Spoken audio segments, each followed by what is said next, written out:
नमस्कार विद्यार्थी मित्रांनो, इयत्ता 5वी विषय मराठी. आज आपण मराठी विषयातील पाठ क्रमांक 19 अनुभव 2 हा पाठ अभ्यासणार आहोत. पहा मुलांनो, फर्स्ट सेमिस्टरमध्ये आपण अनुभव 1 हा पाठ अभ्यासला.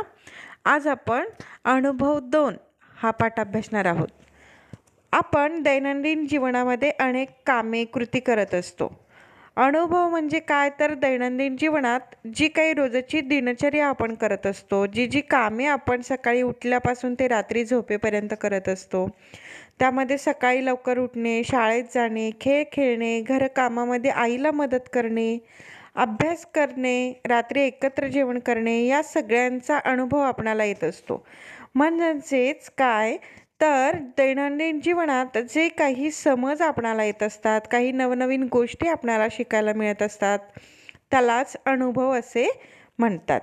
यातून आपण बरंच काही शिकत असतो. पहा, आपण सायकल चालवायची कशी, पोहायचे कसे, याचे अनुभव आपणाला दैनंदिन जीवनामध्ये येत असतात. तसेच आपण बाहेरील आयुष्यामध्ये देखील काही नवनवीन गोष्टी शिकत असतो. त्यामध्ये आपण आपल्या आईबाबांसोबत जेव्हा बाहेर मार्केटमध्ये जातो, तेव्हा कोणती भाजी किती रुपयाला आहे किंवा कोणती वस्तू किती रुपयाला आहे याची समज देखील आपणाला येत असते आणि त्याचे अनुभव देखील येत असतात. अशाच पद्धतीचा हा पाठ आहे. या पाठाला आज आपण सुरुवात करणार आहोत. चला तर मग सुरुवातीला आपण या पाठाचे वाचन करूयात आणि नंतर हा पाठ आपण समजावून घेऊयात. पाठ क्रमांक 19 अनुभव 2. शाळा सुटली. मी घरी निघालो. वाटेत आई दिसली. तिच्या हातात 2 मोठ्या पिशव्या होत्या. त्या खूप जड असाव्यात असं तिच्याकडे पाहून जाणवले. मी धावतच आईला गाठले. अगं आई, काय घेऊन चाललीस एवढं? मी आईला विचारले. तिच्या हातातील एक पिशवी घेऊ लागलो. अरे हळू, सामान सांडेल त्यातलं, ती म्हणाली. अगं आई, किती जड आहे ही पिशवी. काय आहे एवढं यात? मी विचारले. हे आपलं महिनाभराचं किराणा सामान आहे, आई म्हणाली. एक पिशवी हातात धरल्यावर मला समजले, त्या ओझ्याने आईचे हात लाल झाले होते. एवढ्या सामानाला किती रुपये लागले ग आई? मी विचारले. किती लागले असावेत? आईने उलट प्रश्न केला. मी सांगितलेली रक्कम ऐकून आई हसू लागली आणि म्हणाली, वा रे, तुझं व्यवहार ज्ञान. वस्तूंचे भाव गगनाला भिडलेत. आहेस कुठे तू? जरा बाजारात फिरत जा, दुकानात जात जा. मलाही ते पटले. बोलत बोलत आम्ही घरी पोहोचलो. तिने पिशवी खाली ठेवली आणि हुश केले.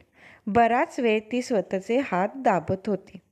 आई, तू दर महिन्याला एवढं ओझं एकटीच घेऊन येतेस? मी तिला काळजीने विचारले. हो रे, आज तू भेटलास, खूप बरं वाटलं. माझं काम हलकं झालं, आई मनापासून बोलत होती. ती खूप दमली होती. मी आईला म्हणालो, आई, ज्या दिवशी माझ्या शाळेला सुट्टी असते त्याच दिवशी आपण किराणा सामान आणायला जात जाऊ. म्हणजे तूही दमणार नाहीस आणि माझं व्यवहार ज्ञानही वाढेल. पहा, या पाठामध्ये आई महिनाभराचे किराणा सामान एकटी घरी घेऊन येताना वाटेत मुलगा तिला पाहतो आहे.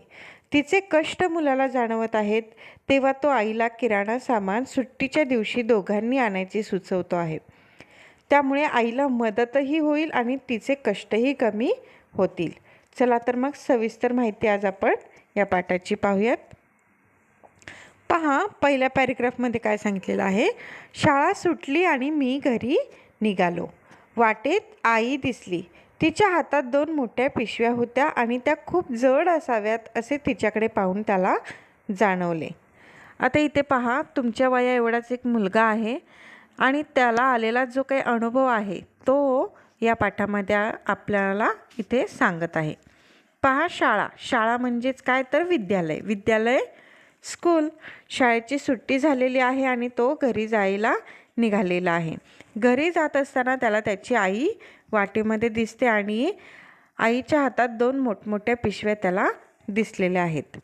त्या पिशव्या खूप जड असाव्यात असं आईकडे पाहून त्याला जाणवत आहे आणि तो धावतच आईकडे गेलेला आहे. आईला गाठले आहे. गाठणे, पोहोचणे. आईजवळ पोहोचलेला आहे आणि आईला विचारले, अगं आई, काय घेऊन चालली आहेस एवढं? विचारत आईच्या हातातील त्याने एक पिशवी घेतलेली आहे आणि पिशवी घेत असताना त्याला आई बोलत आहे, अरे हळू, सामान सांडेल त्यातलं. सामान म्हणजेच काय तर वस्तू. वस्तू सांडतील त्यातल्या, पडतील खाली. पहा मुलगा पुढे काय बोलतो आहे, अगं आई, किती जड आहे, किती वजनदार आहे ही पिशवी. काय आहे एवढं यात? आई त्याला बोलते, अरे आपले महिनाभराचं सामान आहे. महिनाभराचं सामान तुम्हाला माहिती असेल की ज्या काही गृहोपयोगी वस्तू असतात, पदार्थ असतात किंवा आपलं जे काही वाण्याकडून आपण विकत घेतलेलं जे काही सामान असतं त्याला किराणा सामान असं आपण म्हणत असतो, बरोबर? पुढील पॅरेग्राफमध्ये पहा काय सांगितलेलं आहे. एक पिशवी हातात धरल्यावर मला समजले त्या ओझ्याने आईचे हात लाल झाले होते.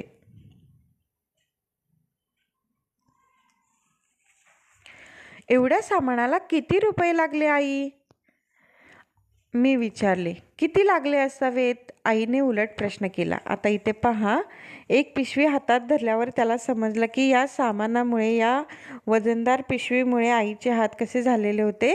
लाल झालेले होते. ओझे म्हणजेच काय तर वजन, हो की नाही? त्या वजनदार पिशवीमुळे आईचे हात कसे झाले होते? लाल झालेले होते. इथे तुम्हाला परीक्षेमध्ये प्रश्न विचारला जाऊ शकतो की आईचे हात लाल कशामुळे झाले होते? तर आईच्या हातात 2 वजनदार पिशव्या होत्या आणि त्या बराच वेळ त्या हातात धरल्यामुळे, त्या ओझ्यामुळे आईचे हात कसे झालेले? लाल झाले होते.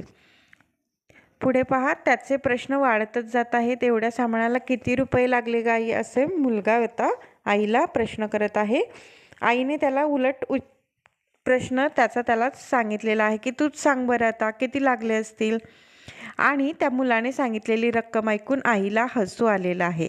वा रे, तुझं व्यवहारज्ञान, वस्तूंचे भाव गगनाला भिडलेत. म्हणजेच तुझं व्यवहारज्ञान म्हणजे तुझं प्रॅक्टिकल नॉलेज काय भारी आहे रे. वस्तू किती महाग झालेल्या आहेत तुला माहीत नाही आहे का? जरा बाजारात फिरत जा, दुकानात जात जा, म्हणजे तुलाही माहिती होईल की काय भाव चाललेले आहेत बाजारामध्ये वस्तूंचे.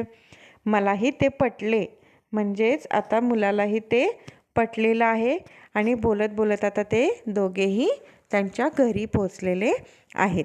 आता पहा, आपणाबरोबर पण असंच काही प्रसंग घडत असतात. कोणती भाजी किती रुपयाला आहे, कोणती वस्तू किती भावाने चाललेली आहे, हे कित्येकदा आपणाला माहिती नसतं. अशा वेळी आपण देखील आपल्या पालकांसोबत जेव्हा जेव्हा बाहेर जातो तेव्हा कोणती वस्तू किती रुपयाला मिळते किंवा कोणती गोष्ट चांगली आहे, कोणती वस्तू चांगली आहे, हे ओळखायला शिकलं पाहिजे आणि या सगळ्या गोष्टींकडे बारकाईने लक्ष दिले पाहिजे.